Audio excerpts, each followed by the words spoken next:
મારું નામ અશોકભાઈ બોરી જાગર। આ મૈકા ગ્રામ પંચાયતમાં આવે છે। ગ્રામ પંચાયતની અંદર 12 સોસાયટી છે। 12 સોસાયટીની અંદર ઓછામાંથી 20 થી 22,000ની વસ્તી છે। અહીંયા કોઈ રોડ રસ્તા પાણીની સુવિધા નથી।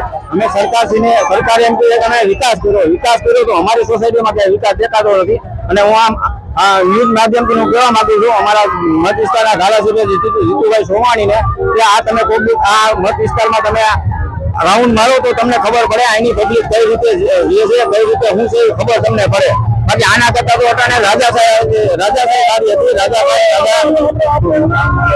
નગર કક્ષામાં નીકળતા તો ખરા કે ભાઈ અમારી હવે શું કરે છે। આ તો મત લઈ ગયા જીતાઈ ગયા પછી અહીંયા કોઈ દેખા દેતા નથી। એટલે અમારે અમને કોર્પોરેશનમાં ફેરવી દે તો અમારો કઈ વિકાસ થાય। બાકી આ રૂડાવાળા અમને અત્યારે જવાબ દેતા નથી। એમાં બધી અરજીઓ કરી છે, ક્યાંય અરજી કરવામાં બાકી અમે નથી થઈ। આ 10 વર્ષથી અમારે આ સમસ્યા છે।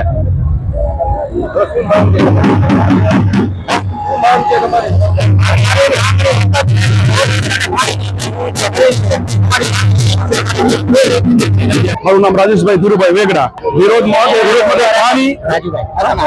પાણી રોડ રસ્તા માટે અમે વિરોધ કર્યો છે। કેમ કે રૂડાવાળા એમ કહે કે સોસાયટી અમારામાં ન આવે। અમે 25,000 માણસો રહી છે, 12 સોસાયટી છે, કોઈ જાતનો જવાબ નહીં, કોઈ જાતનો ઉકેલ નહીં। અમે આ હાઈવે બંધ કર્યો કેમ કે સરકારને અમારા તરફથી જાણ થાય, સમજી ગયા કે અમારું કઈક નિવેદન કરે, બરોબર ને?